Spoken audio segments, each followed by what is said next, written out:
하나님께서 우리에게 주시는 오늘의 말씀은 민수기 6장 22절부터 27절입니다. 여호와께서 모세에게 말씀하여 이르시되 아론과 그의 아들들에게 말하여 이르기를 너희는 이스라엘 자손을 위하여 이렇게 축복하여 이르되 여호와는 내게 복을 주시고 너를 지키시기를 원하며 여호와는 그의 얼굴을 내게 비추사 은혜 베푸시기를 원하며 여호와는 그 얼굴을 내게로 향하여 드사 평강 주시기를 원하노라 할지니라. 그들은 이같이 내 이름으로 이스라엘 자손에게 축복할지니 내가 그들에게 복을 주리라. 아멘. 모두 자리에 앉아주세요. 네, 우리 복된 주일입니다. 5분 이상씩 주일 축복, 하늘 복 받으세요 하고 한번 축복해 주시기 바랍니다. 하늘 복 받으시기 바랍니다. 예, 하늘 복 받으세요. 예, 하늘 축복 받으시기 바랍니다. 예, 하늘 복 받으시기 바랍니다. 우리 기독교 명문대학을 우리 지향하는 고신대학교 우리 성도님들 많이 기대해 주시고 또 이렇게 끝없는 학습의 열정을 가지고 또 이렇게 나이에 불문하고 공부하는 그런 우리 호기심 많은 우리 성도들이 좀 되었으면 좋겠습니다. 이렇게 또 우리 고신대학이 이렇게 또 귀한 또 홍보의 시간들을 가지는데 저희 가정에서도 좀 협력을 하고자 이번에 우리 가계숙사모가 61의 나이에도 불구하고 고신대학교 기독교 상담대학원 일반 석사과정에 입학을 했습니다. 기분 안 좋으십니까? 박수까지 치실 필요는 없고요. 예, 우리 성도들 좀 더 잘 섬겨보려고 상담 심리학과에 또 이제 석사과정에 들어갔는데요. 뭐 이렇게 늦은 나이 만학도지만 어떻게 하든지 우리 한 영혼 또 영적으로 상담하고 요사이 담임 목사가 이렇게 성도들 개인적으로 여자 성도들을 오래 상담하고 하는 것이 쉽지 않습니다. 좋은 여성 사역자들이 참 많이 필요한 시대에 또 이렇게 우리 성도님들 중에도 마음을 가지시고 또 많이 이렇게 또 학습하셔서 우리 하나님 위해서 또 수고하는 시간들 나에게 불문 없이 우리 또 이렇게 봉사하는 시간들이 있었으면 좋겠습니다. 계속해서 학교를 위해서 기도해 주시면 감사하겠습니다. 어떤 방송에 보니까 우리나라 새해가 신정 1월 1일부터 구정 1월 1일까지 제일 긴 새해를 가지고 있다. 뭐 그렇게 우스꽝스럽게 이야기하는 방송을 들었습니다. 그런 점에서 아직까지도 오늘까지 우리는 새해라고 이야기할 수 있죠. 그래서 새해 복 많이 받으시기 바랍니다. 예. 그래서 복을 우리가 참 이야기를 많이 하는데요. 사실은 성경에도 이 복은 굉장히 중요한 단어다라는 것을 알아야 합니다. 그런데 이 축복과 관련되어서 우리 예수 안 믿는 사람들이 새해 복 많이 받으세요 한 것과 우리 새 언약의 백성들이 이야기하는 복은 좀 달라야 되지 않겠는가. 그래서 우리가 어떻게 우리가 또한 축복과 새해 복을 이야기할 수 있겠는가. 저는 민수기 6장에 그 해결책이 있다고 생각합니다. 이 축복문은 잘 아시다시피 예배 때 축도로 사용되는 소위 말하는 대제사장의 축복문입니다. 그러나 이것은 사실 구약의 축복문이기 때문에 신약의 새 언약의 백성들에게는 모두가 활용할 수 있고 모두가 사용할 수 있는 축복 선언이 된다는 점에서 우리가 이것을 잘 활용할 때 하나님께서 복을 내려 주실 줄 믿습니다. 그래서 새 언약의 백성으로서 우리가 이것을 어떻게 활용할 것인가. 중요한 것은 오늘 이 27절에 나와 있는 것 같이 이 축복문은 하나님께서 축복을 내려주실 때 그 다음 축복하는 것이 아니라 순서상으로 먼저 우리가 축복을 나눌 때 그 다음 하나님께서 보증으로 축복을 내려주신다는 이 언약 구조를 반드시 기억할 수 있기를 소원합니다. 여러분, 우리는 많은 경우에 하나님 축복을 주셔야지 그 다음 축복합니다 라고 생각하지만 오늘 우리 성경은 27절에 이렇게 이야기합니다. 그들은 이같이 내 이름으로 이스라엘 자손에게 축복하리니 내가 그들에게 복을 주리라. 이렇게 이야기를 합니다. 그래서 먼저 우리가 복을 나눌 때 그 다음 하나님께서 복을 주신다는 것입니다. 자, 그래서 이 복을 전하는 것, 이것은 단순한 복을 많이 받으세요 라고 하는 바램을 떠나서 믿음의 확신을 가지고 나눌 수 있기를 소원합니다. 그래서 우리 믿는 자의 축복은 믿음의 확신 속에 속한다는 것을 잊지 말아야 합니다. 자, 그래서 오늘 이 본문을 중심으로 우리가 이웃을 향해서 축복할 때 그 축복이 이루어진다는 것을 믿고 무엇을 축복할 것인가? 첫 번째로 먼저 이웃에게 은혜의 축복을 전하라는 것입니다. 우리가 축복할 때 그냥 축복 받으세요라고만 하지 마시고 언약의 백성들은 그 앞에 구체적인 축복의 내용을 담아서 복을 전하는 것이 좋습니다. 은혜의 축복을 받으십시오. 하나님께서 복을 내려주실 줄 믿습니다. 우리 25절을 같이 한번 읽어보겠습니다. 여호와는 그의 얼굴을 내게 비추사 은혜 베푸시기를 원하며, 이것을 먼저 말하라는 겁니다. 아론과 대제사장들이 먼저 이스라엘 백성들이 말하면 그 다음에 하나님께서 주신다는 것입니다. 그래서 오늘 설교 제목도 먼저 축복, 나중 축복 이렇게 해야겠는데, 이 먼저 축복은 사람이 먼저 하는 것이고 그 다음 하나님께서 그 사람들의 말에 따라서 축복을 보증으로 주시겠다는 것입니다. 당신에게, 우리 성도들에게, 우리 자녀에게, 우리 남편에게, 우리 아내에게 은혜의 축복이 있기를 소원합니다. 이렇게 이야기하면 말하는 사람도 은혜가 됩니다. 한번 해보세요. 말하는 사람도 은혜가 됩니다. 듣는 사람도 은혜가 되고 말하는 사람도 은혜가 되는 이 좋은 하늘의 복을 왜 우리가 사용하지 않는다는 말입니까? 여러분, 돌이켜보아 은혜가 무엇입니까? 하나님께서 값없이 우리에게 일방적이고 조건 없이 주시는 기적의 선물 아닙니까? 사람이 주는 선물은 은혜가 아닙니다. 하나님만이 우리에게 은혜를 주실 줄 믿습니다. 이것을 믿고 먼저 은혜를 선언하라는 것입니다. 은혜라는 책에 이런 글이 있습니다. 여러분, 그래서 제가 이제 7가지 질문을 드릴 텐데요. 여러분들은 무조건 한 질문이 맞추고 나면 하나님의 은혜입니다, 이렇게 대답하시면 됩니다. 크게 하시면 더 은혜가 될 줄 믿습니다. 제가 한번 질문해 보겠습니다. 왜 성실히 열심히 살았던 에서를 선택하지 않고 교활하고 이기적인 야곱을 하나님은 선택하셨나요? 그렇습니다. 하나님의 은혜입니다. 야곱이 선택되었습니다. 두 번째, 왜 능력 많은 형들을 뒤로하고 막내인 다윗을 택하셔서 이스라엘 왕이 되게 하셨나요? 예, 그렇습니다. 이게 하나님의 일입니다. 왜 불륜관계를 통해 태어난 아들 솔로몬에게 그렇게 탁월한 명철과 지혜를 주셨나요? 크게 하세요. 예, 이게 하나님의 은혜입니다, 여러분. 네 번째, 수많은 어부들 가운데 갈릴리의 가장 성질 좋지 않은 베드로를 왜 하나님은 수제자로 삼으셨나요?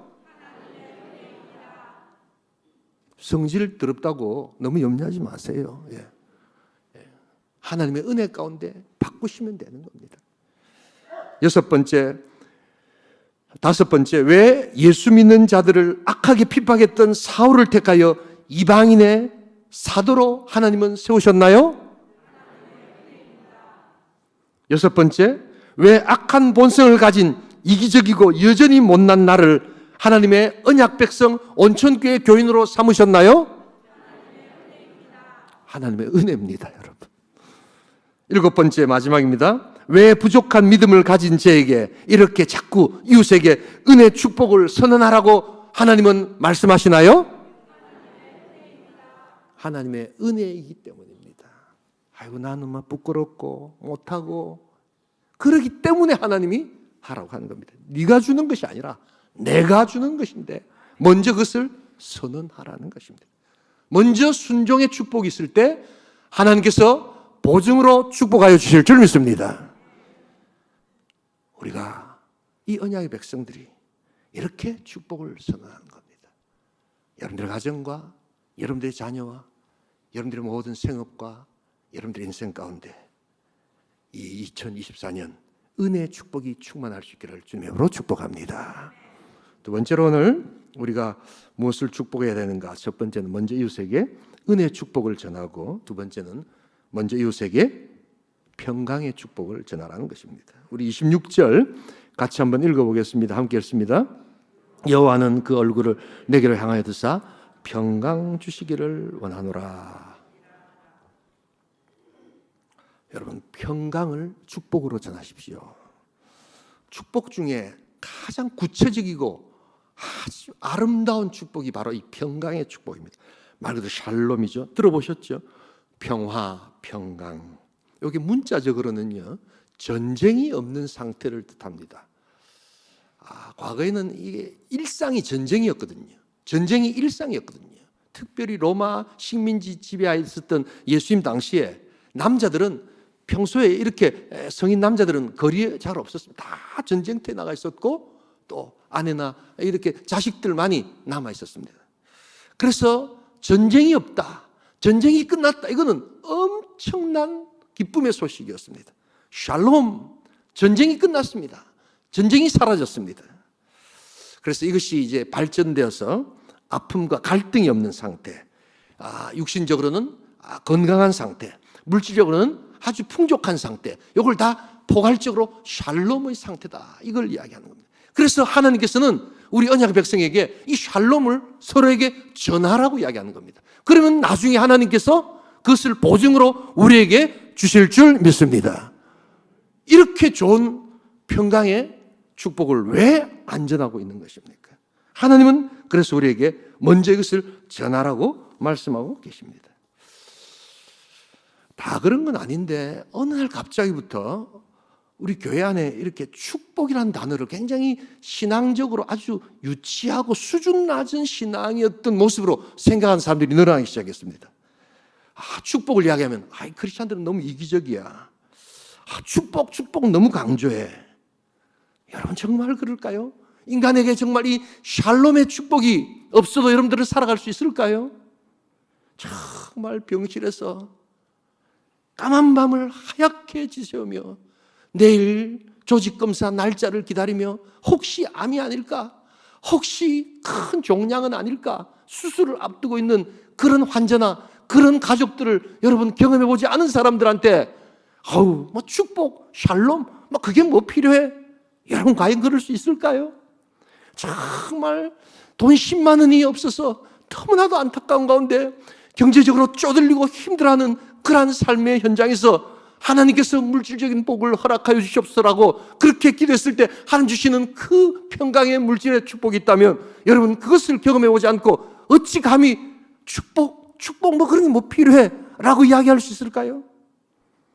정말 바뀌지 않는 우리 자녀들, 정말 자식 내 마음대로 되지 않는다고 아무리 이야기해도 그 길로 가지 않는 그 자녀들을 두면서 안타까워하며 눈물 흘리는 그 부모들을 향하여 자녀의 축복을 기도한다고 여러분 그 축복 잘못된 신앙이라고 과연 이야기할 수 있을까요? 여러분 그런 이야기를 할 수 있다면 이미 여러분들은 너무 평안하고 너무 환경이 좋은 상태에 있다는 것을 감사하셔야 돼요. 여러분 그러기에 하나님께서는 이 평강 없는 시대에 하나님의 평강을 먼저 전하라고 우리에게 말씀하여 주신 줄 믿습니다. 하나님이 그 다음 보증으로 약속하셨다는 것이 이것이 바로 민수기 6장의 축복의 구조라는 것을 알아야 합니다. 제가 최근에 양산병원에 정신병동에 설교를 하고 난 다음부터 이 젊은이들의 이 영적 상태, 이 젊은이들이 얼마나 정신병원에 많은가 하는 것을 알고는 깜짝 놀라고 있습니다. 최근에 조선일보에도 여러분 일면에 정신병동, 요사이 한국의 정신병동이 1020, 여러분 신문 보셨죠? 1020 10대, 20대들이 다 채우고 있다는 게 신문에 크게 났지 않았습니까? 여러분 평강이 없는 시대를 살고 있습니다. 여러분 그냥 보이니까 다 멀쩡하게 보이지만 지금 정신병원 가득 10대, 20대들이 깍깍 들어차 있다는 것을 여러분 알고 계셔야 합니다. 이 정신과에는 크게 4대 장애가 있다고 합니다. 불안장애, 공포장애, 강박장애, 공황장애. 그런데 여러분 이 장애는 영어로 disorder라고 하거든요. 이게 order, 질서가 틀렸다 이런 뜻입니다. dis라는 단어. 여러분 병이란 단어는 disease에서 disease 이런 뜻이잖아요. 편치 않다 이런 뜻입니다. 그러니까 여러분 이 장애하고 병하고는 개념이 완전히 다릅니다. 병은 나을 수도 있고 안 나을 수도 있고 이래서 이게 진행되고 있는데 장애는 이미 끝났다는 겁니다. 그래서 장애가 훨씬 병보다 심각합니다. 그래서 우리가 장애인들을 더욱더 관심을 가지고 더욱더 기도하고 사랑해야 되는 이유가 바로 여기에 있습니다. 병은 나올 수 있지만 이 장애는 회복되기가 쉽지 않다는 겁니다. 그런데 이러한 자들이 너무나도 많이 늘어나고 있는 이러한 상태. 여러분 그것은 모두가 다 평강을 누리지 못하고 있는 상태, 샬롬이 없는 상태기에 하나님께서는 오늘 이 말세 때에 우리를 통하여 하나님이 일하시겠다고 약속하시면서 우리들의 입으로 통하여 이웃에게 평강을 선언하게 될 줄 믿습니다. 이걸 하라는 겁니다. 그런데 우리는 그것을 행하지 않습니다. 내가 뭐 평강을 주는 거야? 라고 하지만 평강은 우리가 주는 것이 아니라 하나님이 주시는 평강인 줄 믿습니다. 평강은 우리가 쟁취할 수 있는 것이 아닙니다. 불안이 사라져라. 내가 염려 안 해야지. 그런다고 염려가 안 되는 게 아닙니다. 하나님이 오셔서 평강을 주실 때 참된 평화가 우리에게 있게 될 줄 믿습니다. 가수 서장훈 씨라고 여러분 아시죠? 어머니가 전도사님이셨다고 합니다. 그런데 신앙생활을 열심히 하지 않으면서 세상으로 나가서 노래 부르면서 그 얼마나 유명한 가수가 되었습니까? 그런데 어느 날 갑자기 그렇게 엄청난 인기와 물질을 벌면서 공황장애가 오기 시작했습니다. 너무 무서워가지고 어둠 속에만 들어가면 그냥 식은땀이 나고 막 그냥 가슴이 막 벌렁거리고 말을 잘 못해가지고 TV를 켜놓고 밤새도록 있었는데 잠은 오지 않고 그러다가 한 7시나 아침 7시나 8시 되면 잠을 뚝 청하다가 한 3시간 자고 일어나면 뭐 이렇게 잠이 깨지는, 그래서 그 평균 잠 시간이 김장훈 씨가 3시간을 못 넘었었답니다. 제대로 활동을 할 수가 없지요. 여러분, 두근거리고 이유도 모르게 이러한 장애가 오는 이러한 상태. 그런데 이걸 잘못 처리하면 이제 술을 마신다든지 마약을 하기 시작한다든지 완전히 이제 인생이 나락으로 떠지는 그러한 상황들을 우리들이 주변에서 다 보고 있는 것입니다. 김장훈 씨가 그 마음에 평강이 없었다고 합니다. 그런데 결국 그 주변에서 그를 위해서 기도하고 또 어머니가 얼마나 기도를 많이 했겠어요. 그러면서 그가 그 공황장애를 이겨낸 한 가지 평강을 찾았습니다. 그게 뭐냐니까 기부를 하기 시작한 겁니다. 그 많은 돈을 여기저기 이렇게 기부를 하면서 그 기부의 기쁨, 가난한 사람도 오니까 얼마나 기쁜지 모르는 겁니다. 그러면서 나중에 이 사람이 기부천사란 말을 여러분 들었지 않습니까? 그래서 그 기쁨이 주는 그 마음의 평강을 통해서 그는 공황장애를 이겨냈다고 그가 직접 간증하고 있는 것을 우리가 듣고 있지 않습니까? 여러분, 하나님의 평강이 여러분들의 인생과 여러분들의 신앙과 여러분들의 삶 가운데 충만할 수 있기를 주님의 이름으로 축복합니다. 이것을 전하라는 겁니다. 이것을 말할 때 하나님께서 주시는 것이랍니다. 말이라도 하라는 겁니다. 믿음으로 하면 하나님께서 일하시겠다는 겁니다. 여러분, 이 정도 믿음이 있어야죠. 어떤 수필에 이런 이야기가 있습니다. 어떤 바닷가에 정말 이렇게 고기잡이를 하는 이런 마을이었는데 이 어부들이 나가서 이렇게 바닷가에서 고기를 잡다가 다 이렇게 빠져 죽었습니다. 어떤 아들이 아버지 장례식을 모시고 그 다음날 또 배를 타고 이제 바다로 나갑니다. 동네 사람들이 아니 이 사람아, 아버지가 그 배를 타고 이렇게 고기를 잡다가 죽었는데 또 그 배를 타고 나간단 말이냐, 그렇게 물었습니다. 그럴 때 이 청년이 하는 말이, 어르신 한 가지 물어보겠습니다. 어르신의 아버지는 어디서 죽었습니까? 우리 아버지야 침대에서 자다가 죽었지. 그렇다면 당신은 오늘 침대에서 왜 주무십니까? 아버지가 죽은 곳에 왜 또 침대를 누비고 거기서 주무십니까? 침대에서 잘 수밖에 없지 않나? 저도 마찬가지입니다. 저 바다에서 우리 아버지가 죽었지만 나는 또 배를 타고 그곳에 나가서 고기를 잡을 것입니다. 여러분, 우리의 믿음이 이런 겁니다. 하나님이 함께 하시면 어디서든 하나님의 평강이 우리에게 임할 줄 믿습니다. 이 정도 믿음은 있어야죠. 이 정도 우리가 선언을 할 수 있어야죠. 성경은 이야기합니다. 하나님께서는 우리를 의와 평강의 길로 인도하여 주신다. 평강의 하나님이 너희 마음과 생각과 너의 영혼과 영혼의 삶을 지켜주실 줄 믿습니다. 하나님의 평강을 사모하시고 하나님의 평강을 서로에게 말하고 선언하시는 복된 성도, 복된 공동체 될 수 있기를 주님의 이름으로 축복합니다. 마지막 한 가지, 오늘 우리가 무엇을 믿고 무엇을 축복해야 할 것인가, 어떤 복을 전할 것인가. 첫 번째가 먼저 이웃에게 은혜의 축복을 전하고, 두 번째가 먼저 이웃에게 평강의 축복을 전하고 이제 세 번째 마지막으로 먼저 요셉에게 울타리의 축복을 전하라는 것입니다. 우리 4절 같이 한번 읽어보겠습니다. 올라가서 6장 24절 같이 읽겠습니다. 여호와는 내게 복을 주시고 너를 지키시기를 원하며. 우리가 가장 필요하고 가장 하나님께로 도움을 구하는 가장 중요한 축복이 지키심의 축복입니다. 그리고 이 지키심을 전하라는 겁니다. 먼 길 떠나는 남편한테 여보 하나님께서 당신을 지켜주실 거예요. 이런 말 한 번이 해주시라는 겁니다. 시험 치러 가고 또한 힘든 직장생활 나가는 우리 자녀들에게 얘야 하나님께서 너를 지켜주실 거야. 이렇게 축복해 주라는 겁니다. 그러면 하나님께서 그 말을 들으시고 먼저 축복하면 하나님께서 보증으로 뭘 하신다고요? 우리의 자녀와 우리의 남편과 우리의 아내와 우리의 공동체와 우리의 가정과 우리의 조국 대한민국을 지켜주실 줄 믿습니다. 이 지키심의 언약 구조가 이렇게 됐다. 먼저 우리가 해야 된다는 겁니다. 그러면 하나님께서 나중에 그것을 주신다는 겁니다. 여러분 이 지키다라는 단어가 원어 뜻의 울타리라는 뜻입니다. 여러분 하나님께서 너를 울타리 쳐주실 거야. 악한 영으로부터 악한 사고와 또한 악한 공격과 여러 가지 너를 향한 비난과 모든 공격으로부터 하나님은 울타리를 쳐주실 거야. 여러분 하나님께서 바로 이런 축복을 우리들이 하기를 원하고 이러한 것들을 통해서 하나님은 일하신다는 것을 잊지 말아야 합니다.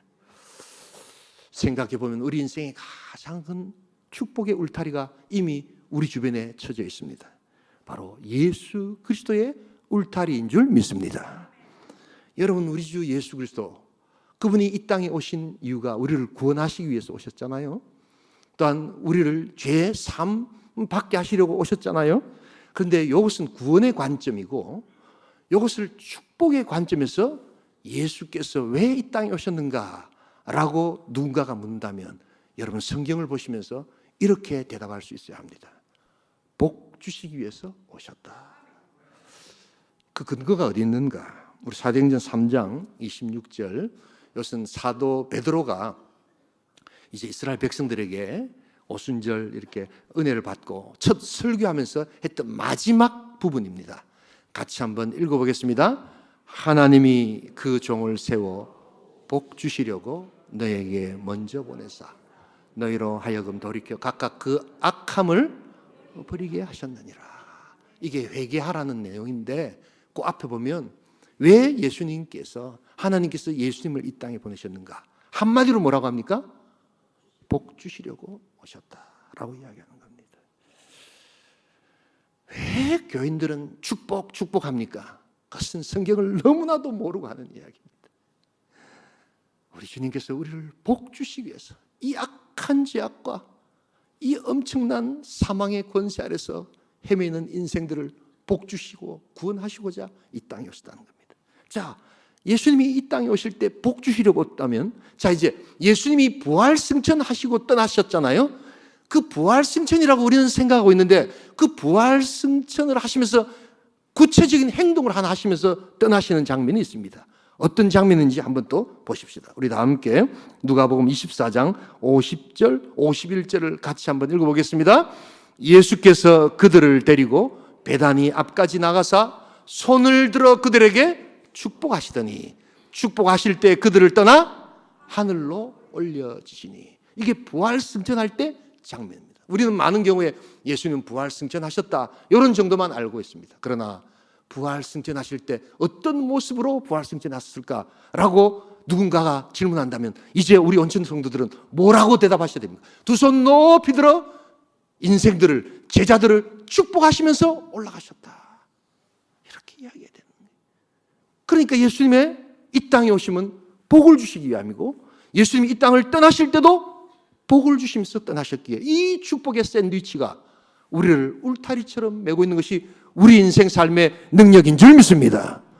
이 울타리의 축복이 이미 예수 그리스도를 통하여 우리는 경험하고 있는 것입니다. 이것을 전하는 것입니다. 어떤 악한 세력도 어떤 사망의 권세도 어떤 율법의 정죄도 어떤 어떤 우리 인생을 향한 비난과 고소에도 하나님과 예수 그리스도 은혜의 울타리, 평강의 울타리, 지키심의 울타리가 여러분들 삶과 가정에 함께할 수 있기를 주님으로 축복합니다. 이 울타리 축복을 전하라는 것입니다. 자, 그래서 이제 다시 한번 복습하면서 질문해 보겠습니다. 예수님이 이 땅에 무엇 때문에 오셨나요? 예, 오늘 축복의 관점에서 복 주시기 위해서 오셨다는 게 전혀 틀린 대답이 아닙니다. 예수님이 이 땅을 떠나시면서 가장 마지막으로 하신 구체적인 행동은 무엇일까요? 두 손 높이 들어 축복하셨다는 것이라는 겁니다. 남아프리카의 훌륭한 목회자이면서 신학자였던 앤드류 머레이 이야기를 하면서 말씀을 마치겠습니다. 이분은 완전한 순종이라는 아주 유명한 책을 쓰셨죠. 그가 이것에 대한 설교를 하면서 자신이 당했던 삶의 깊은 아픔과 시련을 그는 고백합니다. 참 인생이 말할 수 없는 시련을 이 사람이 목사고 신학자인데 엄청 큰 고통을 당했습니다. 그런데 이것을 그가 담담하게 성도들에게 소개하면서 그것을 이겨낼 수 있었던 유일한 방법, 그것이 바로 울타리의 축복을 경험했다고 그는 고백합니다. 그는 이렇게 이야기합니다. 하나님께서 나에게 이러한 상황을 허락해 주신 것을 나는 인정합니다. 하나님이 이 고난을 허락하셨다는 것을 나는 인정합니다. 그러나 두 번째, 주님은 나를 사랑으로 지켜주실 것을 또한 믿습니다. 울타리의 축복이 나에게 이미 와 있다는 것을 나는 고백합니다. 세 번째, 주님은 시련을 이제 축복으로 서서히 바꾸어 가실 것을 믿습니다. 네 번째, 때가 이르면 주님께서 그 깊으신 뜻을 따라 나를 시련에서 완전히 건져서 하나님의 성숙하고 건강한 백성으로 세워주실 줄 믿습니다. 이 축복을 성도들에게 전합니다. 여러분, 우리 주 예수 그리스도, 그분은 우리의 삶에, 우리의 영혼에 울타리가 되어주실 줄 믿습니다. 이 예수를 우리가 전하는 겁니다. 먼 아픔의 길을 떠난 자에게 정말 까만 밤을 하얗게 지새우며 내 병 때문에 이제 내가 어떻게 해야 될까 고통받는 그 성도들 향하여 우리가 할 수 있는 유일한 말, 우리가 더 이상 뭘 해줄 수 있겠어요? 하나님이 당신을 지켜주실 것입니다. 믿음으로 고백할 수 있기를 소원합니다. 그러면 하나님이 일하시겠다는 겁니다. 이게 오늘 언약의 축복의 구조라는 것을 여러분 기억하시면서 말만 그래? 말만이 아니라 말을 해야 주님이 일하신다는 것을 여러분 알아야 합니다. 오늘 하나님께서는 모세에게, 아론에게 이 말을 꼭 이야기하라고 이야기합니다. 아론과 대제사장들과 제사장들이요, 너희들이 이스라엘 향해서 이 말을 할 때 내가 비로소 이스라엘을 축복하여 주실 줄 믿습니다. 이렇게 이야기한다는 겁니다. 자, 오늘 고통과 아픔이 있는 성도들 가운데도 새 하늘의 은혜가 있기를 주님의 이름으로 축복합니다. 평강의 복이 있기를 소원합니다. 울타리의 복이 있기를 소원합니다. 하나님은 2024년에 우리들의 이 고백과 이 나눔으로 통하여 일하여 주실 줄 믿습니다. 하나님은 저 여러분들을 사랑하시고 여러분들을 지켜주실 것입니다. 여러분들 가정과 여러분들 자녀들과 여러분들 사업을 험한 공격과 고통 가운데도 반드시 지켜주실 것입니다. 이 축복을 나누는 복된 공동체 될 수 있기를 주님의 이름으로 축원합니다. 우리 시간 한번 기도하기를 소원합니다.